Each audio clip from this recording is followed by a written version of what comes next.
যে ১৯টি কারণে নামাজ ভঙ্গ হয়ে যায়। ১ নাম্বার, নামাজে অশুদ্ধ পড়া। ২ নাম্বার, নামাজের ভিতর কথা বলা। ৩ নাম্বার, কোনো লোককে সালাম দেওয়া। ৪ নাম্বার, সালামের উত্তর দেওয়া।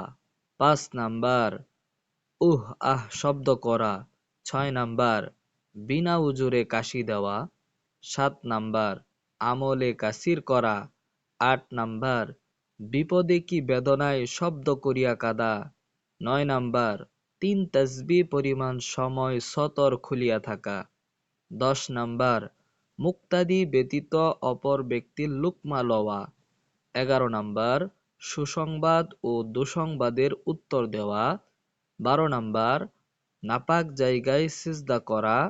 ১৩ নাম্বার, কিবলার দিক হইতে সিনা ঘুরিয়া যাওয়া।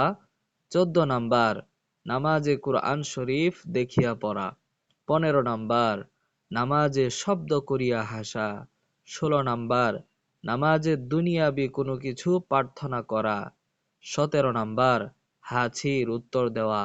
১৮ নাম্বার, নামাজে খাওয়া ও পান করা। ১৯ নাম্বার, ইমামের আগে মুক্তাদি দাঁড়ানো। এই ১৯টি কারণে নামাজ ভঙ্গ হয়ে যায়।